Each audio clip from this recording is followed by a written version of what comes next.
Halo Sobat Bidana, bersama saya Jenatin Alfifa, Kepala Divisi Manajemen Sumber Daya Manusia CLSA 2022 di Criminal Law Podcast. Sampai saat ini, di detik ini juga, kasus-kasus pelecehan seksual masih kerap terjadi, mulai dari yang bentuk verbal hingga pelecehan seksual secara fisik. Maka dari itu, podcast kali ini akan didampingi oleh Nisha, si aktivis perempuan sih.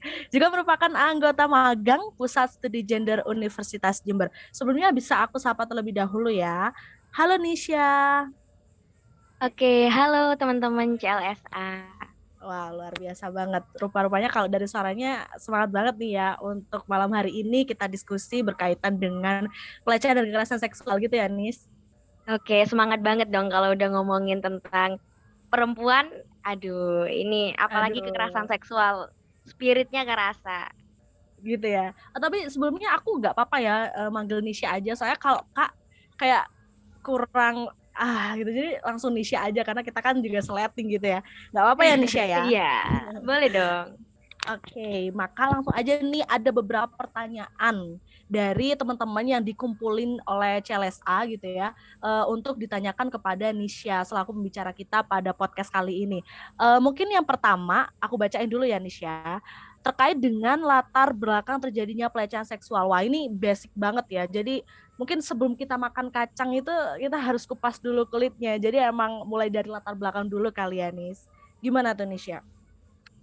Oke, langsung nih ya. Jadi mungkin kita bicara tentang latar belakang kekerasan seksual. Tapi sebelumnya mungkin kita perlu tahu dulu nih, sebenarnya kekerasan seksual itu apa sih gitu. Nah, mungkin kita kalau ngomongin kekerasan seksual bisa mengacu di pasal 1 RUU TPKS, di mana kekerasan seksual itu didefinisikan sebagai perbuatan yang bersifat fisik atau non-fisik yang mengarah kepada tubuh, fungsi alat reproduksi secara paksa. Nah, ini kuncinya. Dengan ancaman, tipu muslihat, atau bujuk rayu yang mempunyai atau tidak mempunyai tujuan tertentu untuk mendapatkan keuntungan yang akibatnya penderitaan atau kesengsaraan secara fisik, psikis, seksual, dan kerugian secara ekonomis. Nah, bicara tentang latar belakang nih, sebenarnya latar belakang kekerasan seksual ini banyak banget, tapi mungkin kita akan berbicara tentang yang secara general dulu deh. Misal nih, kekerasan seksual terjadi itu kita tinjau dari aspek budaya nih. Nah, dari aspek budaya ini, kultur patriarkis yang ada pada hari ini mendukung kekerasan seksual itu terjadi. Nah, kenapa demikian? Karena yang pertama, perempuan dalam masyarakat patriarkis itu di nomor dua kan. Jadi seakan-akan manusia itu ada dua kelas.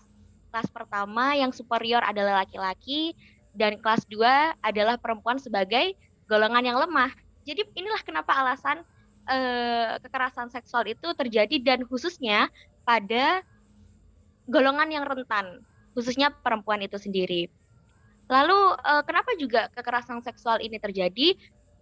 Yang paling mendasar karena kita adalah negara hukum, memang kekerasan seksual ini memiliki aspek perlindungan hukum yang belum sepenuhnya memayungi dari perlindungan hukum terhadap korban kekerasan seksual itu sendiri. Jadi nih, apalagi khususnya per hari ini, RUU TPKS juga belum kunjung disahkan sejak berapa nih? 8 tahunan ya, sejak dari 2012. Oh Aduh, lebih deh, guys. wow. 9 tahunan ya, Via. Iya iya 2015 Nah, ya itu kan pernah dicabut kemudian masuk lagi di tahun 2020 ya Nisha 20 nah atau iya. 21. Mhm. Nah, Mhm. kemudian kan itu Agustus kemarin nih, Agustus kemarin dari RUU PKS kemudian beralih menjadi RUU TPKS. Tidak hanya perubahan nama, bahkan beberapa pasal misal jenis-jenis tindakan kekerasan seksual juga dikerucutkan dari awalnya 9 jadi 4. Ini juga bisa jadi koreksi bareng gitu.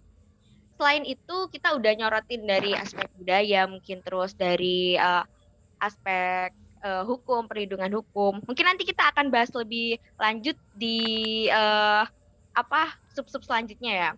Jadi Oke. selain itu berbicara soal latar belakang juga, stigma masyarakat yang mendukung hal tersebut. Karena apa? Selama ini apabila terjadinya kekerasan seksual, ini dianggap sebagai pelanggaran kesusilaan. Ini sebagai kasus moralitas aja. Jadi seakan-akan kekerasan seksual itu sesuatu yang tidak pantas dilakukan. Sebatas itu. Padahal kalau kita melihat impact-nya kepada korban nih Al ya. Nah, kita lihat nih impact-nya kepada korban. Impact korban yang mendapat kekerasan seksual itu bisa selain psikis, selain fisik, misal luka-luka, ada juga sampai bahkan mendorong untuk bunuh diri. Nah, separah itu. Wow. Oke, kalau itu mungkin nanti juga ini bisa kita bedah gitu ya. Berarti berkaitan dengan implikasi atau impact atau dampak yang ditimbulkan dalam hal ini secara psikologis juga bisa banget gitu ya nanti kita bahas. Oke, berarti sebelum kita ke arah situ Nisha, berarti memang titik poinnya adalah kekerasan seksual itu titik tekannya adalah adanya ketidaksepakatan untuk melakukan itu kegiatan itu gitu ya. Jadi ketika udah tidak sepakat, berarti artinya ya sudah, itu sudah masuk ke dalam pelecehan atau bahkan kekerasan seksual. Berarti begitu ya Nisha ya? Oke, benar banget. Jadi memang kata kuncinya di sana adalah paksaan. Jadi kita tidak menghendaki hal tersebut. Nah, itu.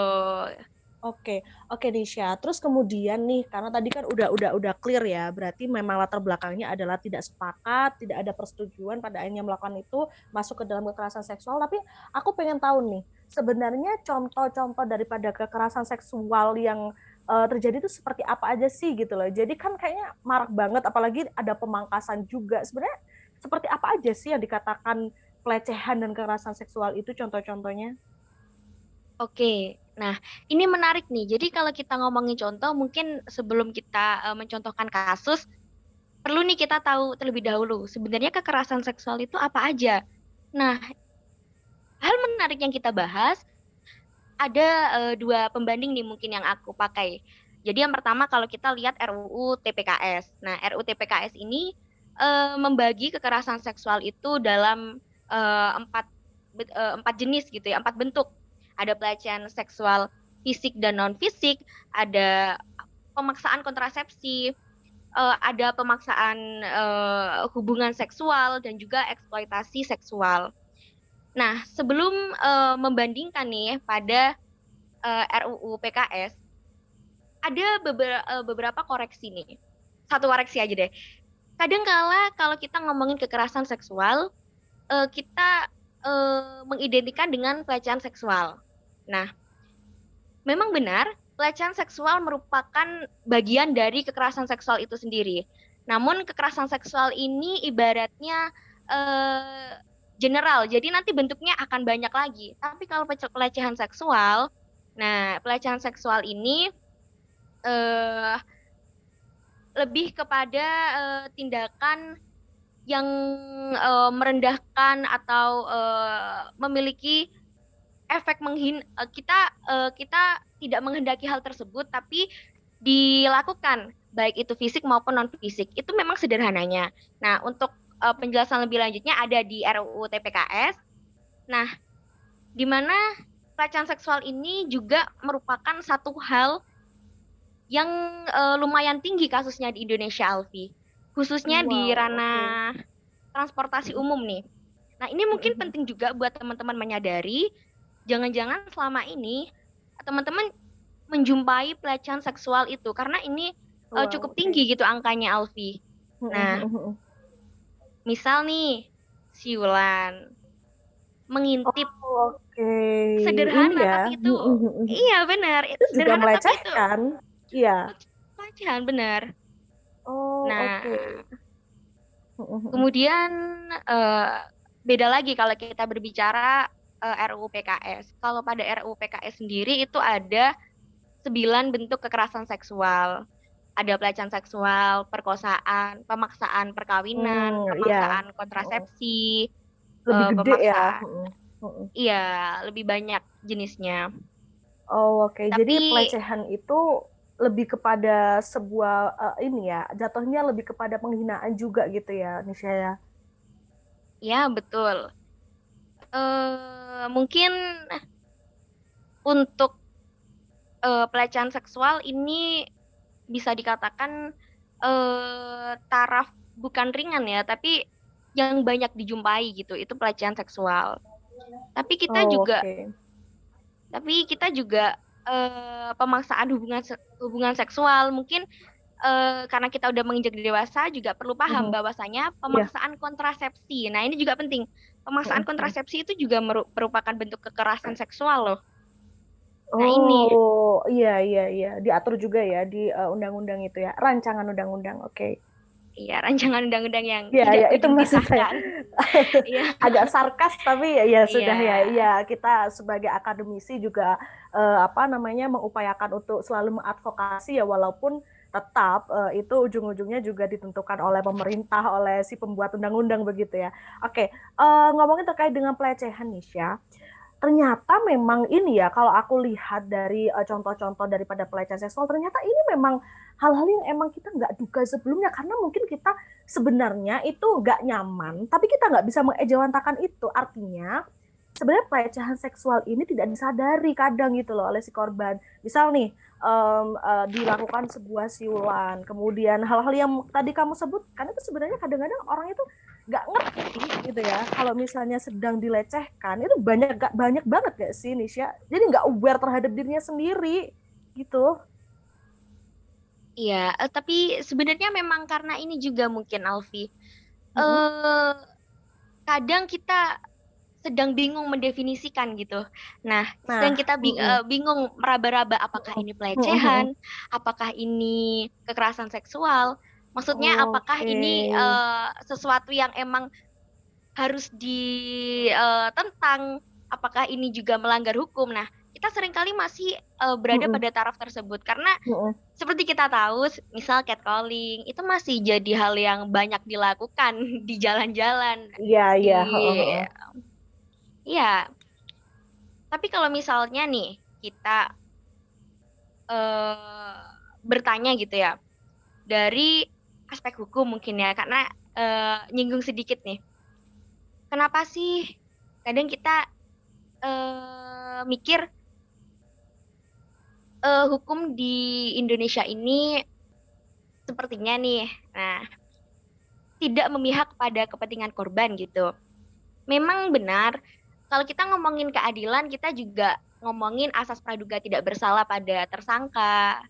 Nah, tapi kalau misal kita baca lagi nih dari naskah akademik di RUU TPKS itu, ternyata logika hukum selama ini, nah ini dari perspektif viktimologi misalnya, nah itu misal mengutip dari tokoh Bambang Waluyo.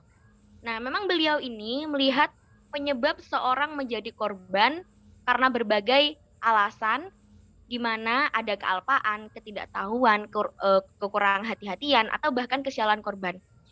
Nah, intinya apa?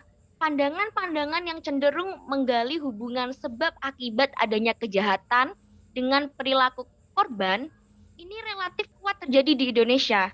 Nah, inilah yang kemudian pendekatan inilah yang kemudian menyalahkan korban Oh, iya. dipengaruhi oleh pandangan yang bias gender gitu. Iya, Itu iya, iya. secara nggak langsung. Jadi Heeh. mungkin aku mau cerita nih. Jadi Oke. Heeh. eh, ketika korban ya misal melakukan pelaporan gitu, ternyata sekurang-kurangnya eh, masih ada penderitaan yang dialami ketika ada niat apa ada dalam proses pelaporan itu. Apa itu?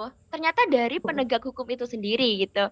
Oh, Kadang oke. masih ditanya pakai baju apa. Mengapa gitu ya? Kenapa kamu di Nah, sana gitu ya? iya, Oke, jam I see. berapa kamu pulang? Ya kenapa jam segitu gitu ya?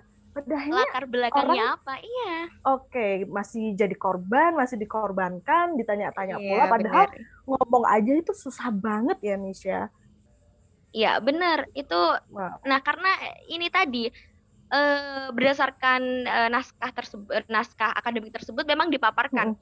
logika yang dipakai masih sangat bias gender, yang dimana yang Oke. dicari tahu, yang digali Mm-mm. adalah sebab akibat kejahatan dengan perilaku si korban. Nah, ini jadi ya memang efeknya nanti Wow. blaming the victim, jadinya dikorbankan dua kali ya Al ya. Yes, yes. Ya, seperti Mhm. itu. Mhm. Benar, Itulah. benar, benar. Ya, pada akhirnya, oke, pada akhirnya ini ya, apa namanya, ada pembenaran tuh untuk orang yang ini ya, walaupun tidak dari sisi penegak hukum misalnya, kalau misal kita cerita aja ke orang gitu, terus pasti langsung respon pertama, emang kamu lagi pakai baju apa gitu kan ya. Sebenarnya kalau misal Nah, ngomong, iya baju aku agak kebuka emang misal kayak gitu, ya kamu sih pakai baju kebuka. Pada akhirnya kayak gitu, akhirnya ada pembenaran untuk pelecehan seksual, padahal kan untuk pelecehan seksual ya ya dia adalah pelaku gitu ya, nggak bisa kita ini benarkan sama sekali gitu nggak sih Nis? iya, benar banget. Apalagi hal tersebut dilakukan seyogyanya penegak hukum gitu.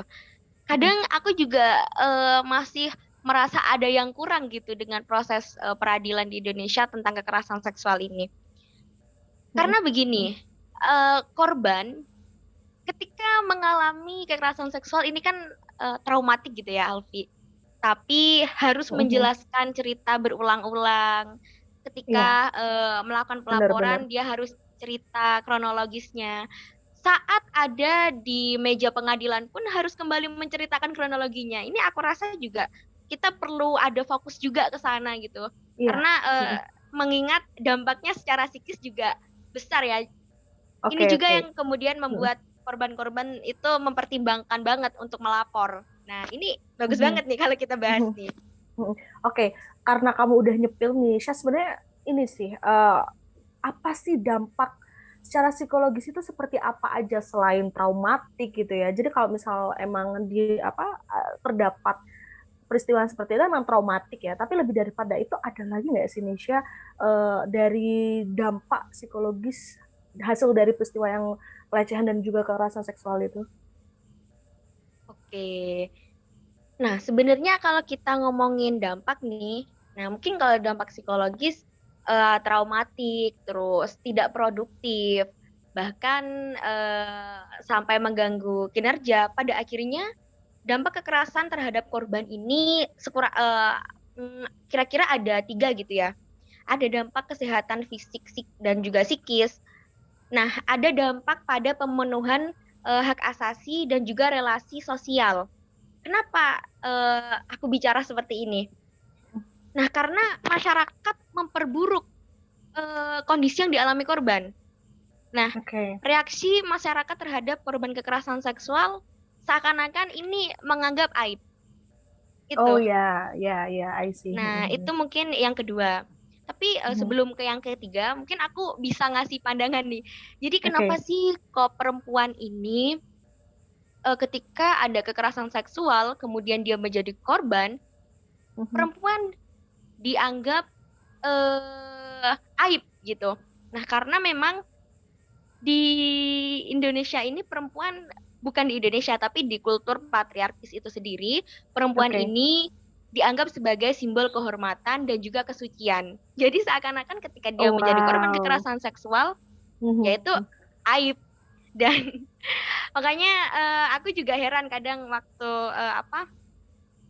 misal ada apa ya, tes keperawanan atau seperti apa gitu yang tiba-tiba ada di sekolah gitu. Kadang aku juga kurang respect dengan hal tersebut gitu.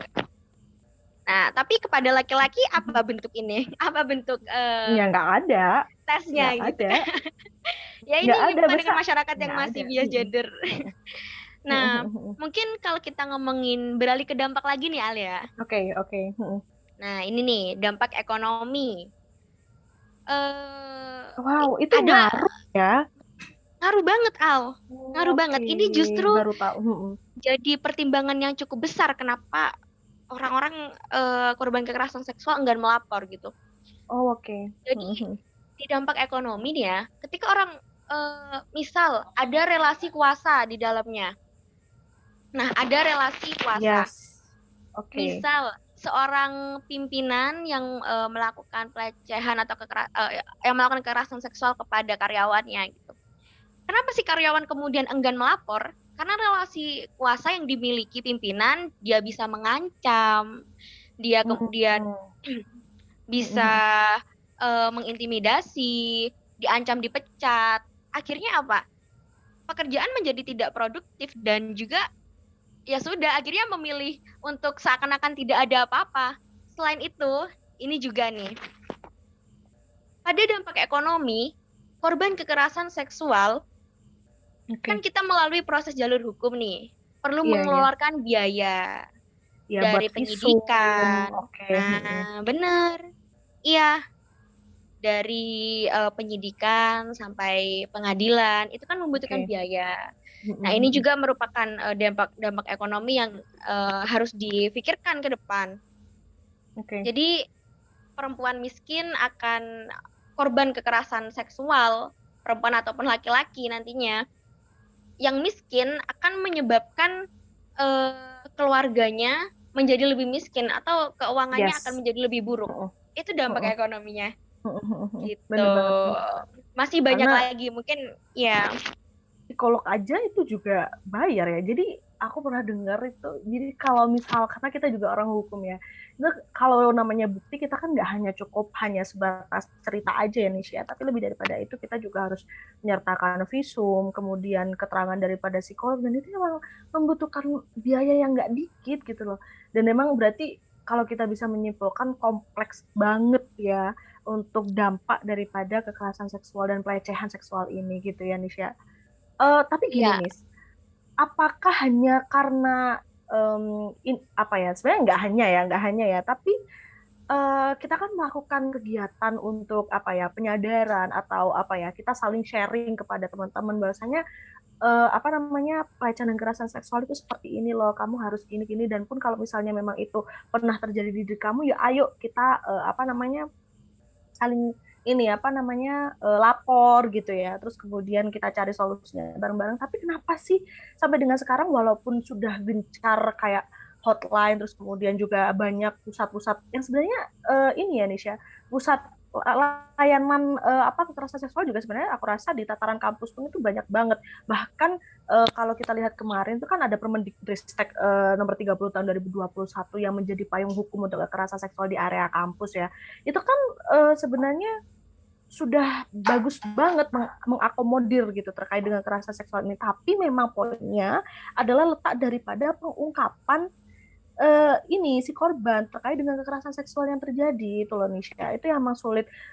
Ada nggak sih apa alasan lainnya selain emang capek mau cerita, terus ada bayangan-bayangan ketakutan bakalan diintimidasi atau apapun ada lagi nggak sih Nisha alasan dibalik teman-teman apa korban kekerasan seksual ini cenderung tidak berani untuk mengungkapkan bahwa ia telah menjadi korban kekerasan seksual. iya. Seandainya aku memposisikan diri gitu ya, yang aku takutkan adalah keberlangsunganku ke depan sebenarnya. Mungkin ya kita Hmm. sudah melapor, tapi keberlangsungan masyarakat ataupun lingkungan untuk menerima aku apakah akan tetap sama? Artinya untuk koreksi juga Oke. masyarakat kita masih belum sempurna untuk menjalankan misi ini sebenarnya, tapi bukan berarti kita tidak melapor. Nah, hal yang harus kita rubah adalah bagaimana perspektif masyarakat berpihak pada korban. Nah, jadi memang kalau di RUU TPKS ini juga masyarakat itu jadi sektor penting untuk mendukung penanganan kekerasan seksual sekaligus pemulihan korban. Nah, seperti itu, Alfi. Tapi memang semakin kesini semakin melihat urgensi dari pengesahan ini ya. Jadi ada jaminan-jaminan atau hak-hak yang diperoleh oleh korban kekerasan seksual dari penanganan hingga pemulihan korban. Nah, itu mungkin bisa jadi payung hukum yang nantinya memberikan keyakinan pada korban bahwa ya Oke. dengan dia melapor, dia telah menyelamatkan dan juga memotivasi perempuan atau korban-korban lain untuk turut melapor dan Iya. juga dengan dia melapor masyarakat akan tahu bahwa kekerasan Mhm. seksual ini adalah sesuatu tindakan kriminal. Nah, jadi secara nggak langsung dia harus mem- merasa kita harus mampu memberikan apa ya, penyintas itu perasaan yang yakin, Oke. dan juga sekurang-kurangnya dia merasa bahwa dia telah akan menyelamatkan orang-orang yang juga merupakan kekerasan seksual yang mungkin berpotensi terjadi gitu. Gitu. Oke. Mhm. Oh, oke. Emang poinnya itu ini ya, Nisha, penyadaran terhadap masyarakat gitu ya. Karena aku juga mikir ya, sebenarnya kegiatan kita itu kan banyak ya, apalagi di PSG itu juga banyak. Tapi kenapa sih kok ternyata ketika kita lebih aware itu ternyata angka pelecehan dan kekerasan seksual itu masih marak terjadi gitu ya. Karena memang aku rasa kita sedang berada pada wilayah yang emang kurang aware gitu ya. Terus pun kalau misalnya kita sudah mulai meng-up nih, ternyata respon-respon yang diberikan ya masih sama, budaya-budaya patriarki, bias gender juga dikaitkan gitu loh. Pada akhirnya tetap yang salah adalah perempuan dalam hal ini. Makanya kenapa aku pernah nih Nisha itu bahas nih ya terkait dengan gender gitu ya. Ya itu nanti kaitannya juga dengan pelecehan dan kekerasan seksual, juga ngomongin terkait dengan posisi-posisi perempuan itu aku ditanya loh pada saat itu. Ditanyanya malah dibalikin gini, kenapa sih nggak selesai-selesai persoalan gender katanya. Kenapa sih nggak selesai-selesai membicarakan terkait dengan perempuan? Padahal kan kalau misal kita ngomongin terkait dengan perempuan, ini sorry ya agak-agak ini ya dari pelecehan dan kekerasan seksual, tapi masih berhubungan nih ya. Kalau misalnya kita lihat dari sektor apa sih yang kurang dari politik, udah disediakan loh pun terkait dengan kekerasan dan pelecehan seksual yang itu banyak banget korban perempuan, sudah ada payung hukumnya, terus minta apa lagi katanya gitu Nisha. Padahal kan kalau kita lihat ya nggak bisa untuk mengadvokasi atau memberikan penyuluhan penyadaran kepada masyarakat hanya 1 2 hari gitu juga nggak bisa, aneh gitu ya, nggak ini juga nggak bakalan berhasil juga gitu nggak sih Nisha? Iya, bener. Aku sepakat sih. Jadi, kalau misal nih ditanya, kenapa kok misal ngomongin kekerasan seksual terus, perempuan terus, kenapa sih nggak Mm-mm. selesai-selesai? Ya karena memang nggak Iya. selesai. Mm-mm. Ya Iya memang kan iya, nggak oh iya, selesai. oke. Mm-mm. Angka-angka yang kita lihat sekarang, tren yang semakin naik, di mana dalam kurun 12 tahun terakhir itu naik 8 kali lipat kekerasan seksual.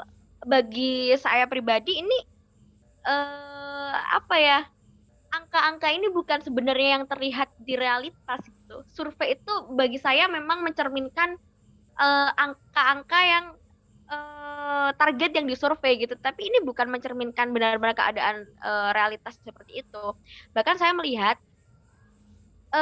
tindakan hari ini mungkin nih Alfi, teman-teman CLSA ataupun teman-teman di luar sana yang tidak henti-hentinya menyuarakan kekerasan seksual ataupun hak-hak perempuan. Nah, ketika orang lain mengklaim demikian, misal nyinggung politik nih, kenapa sih udah dikasih ranah politik masih aja ngomongin hak-hak perempuan dan lain sebagainya? Ya karena memang kita dikasih hak tapi nggak melihat realitasnya.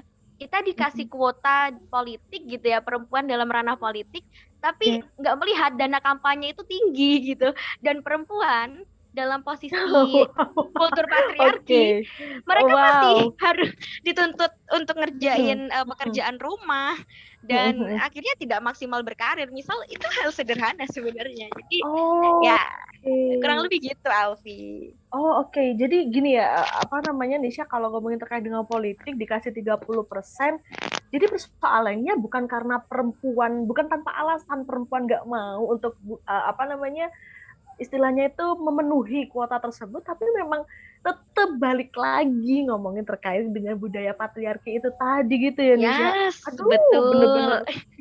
kompleks banget dan hal ini Iya. emang harus senantiasa ini ya kita bahas terus ya, dan nggak boleh berhenti aku rasa, karena memang perempuan itu ya ya harus di ini terus gitu loh, dikawal terus, karena memang budaya-budaya kita yang sebenarnya belum belum belum selesai, apalagi tataran Jember aja, kalau kita boleh bicara sebenarnya Jember aja masih ini ya Nisha, ada ya budaya-budaya atau seperti itu sebenarnya masih ada gitu. Oke, lanjut ke pertanyaan selanjutnya nih. Ini pertanyaan apa ya, sebagai suatu konklusi juga bisa dikatakan berkaitan dengan advokasi Indonesia kan juga ini ya melakukan advokasi yang senantiasa banyak banget. Aku rasa inimu itu banyak ya konseling yang kamu berikan, mungkin juga kamu juga sebagai hotline juga mungkin untuk di pusat studi gender ini. Bagaimana penyuluhan yang dilakukan, advokasi yang dilakukan, pengawalan yang dilakukan untuk kesadaran masyarakat terhadap kasus kekerasan seksual Indonesia? Oke, sebenarnya menarik nih ya. Yang pertama nih, kalau kita ngomongin bagaimana isu kekerasan seksual ini dikawal di masyarakat, memang sejauh yang saya tekuni di PSG, sosialisasi yang dilakukan adalah lebih berfokus kepada desa-desa sebenarnya. Selain itu, kita memang eh, menjemput isu gitu. Nah,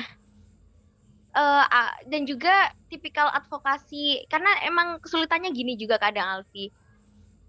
Advokasi ini juga nggak bisa dilakukan ketika si korban atau penyintas tidak menghendaki kita untuk mendampingi atau mengadvokasikan. Nah, itu banyak sekali kasus yang seperti itu. Untuk menyadarkan hal-hal seperti ini, nah, kalau misal kita ngomongin masyarakat di tataran desa, ini memang yang apa ya, eh, cenderung lebih patriarkis sebenarnya. Nah, salah satunya kalau kemarin itu kita mengadakan sosialisasi seperti ini, pengaruh utamaan gender. Nah, seperti itu. Itu memang hal-hal yang tidak menyentuh langsung pada kekerasan seksual, namun kita memantik kepekaan gitu. Nah, memantik kepekaan dari masyarakat desa khususnya seperti apa sih kebijakan-kebijakan yang responsif gender. Misal ketika ada jalan-jalan yang licin, nah itu kan perlu dikritisi karena nanti ibu hamil misalnya lewat situ, nah ini potensi terpeleset kan juga ada anak-anak. Terus selain itu juga kalau kemarin tuh kita bikin ini pohon harapan gitu. Jadi kita untuk mengetahui bagaimana peta pemikiran masyarakat terhadap gender itu bikin pohon harapan. Sebenarnya kalau misal punya anak perempuan dan laki-laki cita-citanya apa sih gitu. Ya, perempuan itu taat pada suami, kemudian yang laki-laki tekun bekerja.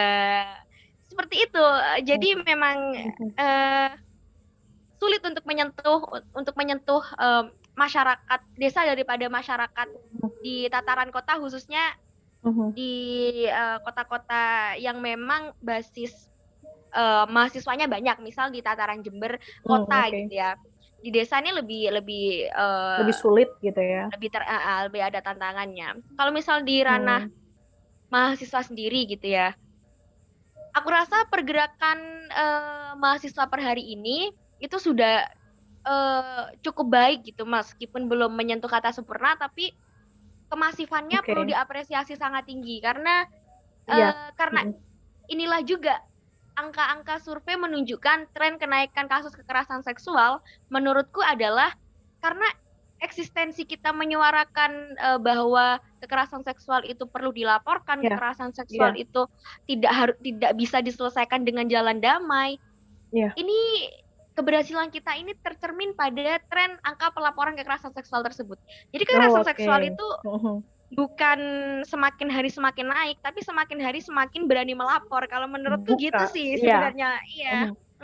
Seperti itu Iya, sih, iya. Alfi. Bener-bener. Dan banyak lagi sih Wow, selain keren banget. sosialisasi. Oke. Keren banget ya, Nisha. Dari tadi aku tuh sebenarnya mendengarkan dengan apa ya, sedikit, aduh, apalagi kan kita sama-sama perempuan ya, teman-teman. Jadi apa ya, ada di hati tuh kayak, aduh, ternyata memang kita itu berada pada wilayah, dalam hal ini aku katakan seluruh Indonesia gitu ya, yang masih berpegang teguh kepada kebudayaan, yang sebenarnya kebudayaan Indonesia macam-macam dan sebenarnya bagus-bagus ya, perlu kita jaga juga keanekaragaman kebudayaan ini. Cuman dalam hal ini kebudayaan patriarki yang memang aku rasa tidak sesuai dengan kondisi kita per hari ini gitu, dan emang tantangan besar banget khususnya kita sebagai perempuan gitu ya, walaupun ini berkaitan dengan pelecehan kekerasan seksual, terus kemudian ngomongin terkait dengan politik dan lain-lain, memang dalam hal ini memang perempuan yang dirasa memang harus lebih berjuang begitu terkait dengan apa-apa yang harus dilakukan terkait dengan perempuan gitu biar setara dengan laki-laki seperti itu. Menarik banget podcast pada malam hari ini, luar biasa banget Nisha. Terima kasih banyak sharingnya, luar biasa banget di tengah-tengah kesibukan ya gitu ya Nisha. Di tengah-tengah kesibukannya, jam terbangnya tinggi kemana-mana gitu gak sih Nisha? Wow, luar biasa banget masih nyempetin buat ini. Mungkin ada ini deh kesimpulan dari Nisha sebelum aku tutup podcast pada malam hari ini nih Nisha. Oke, mungkin selama ini kita kadang apa ya, memandang kasus kekerasan seksual itu eh, sesuatu yang terlalu sering dibicarakan gitu. Sebenarnya bukan kita terlalu sering membicarakan, tapi memang kasus ini terlalu sering terjadi. Dan selain itu juga mungkin teman-teman CLSA dan teman-teman semuanya yang mendengarkan ini, kita bisa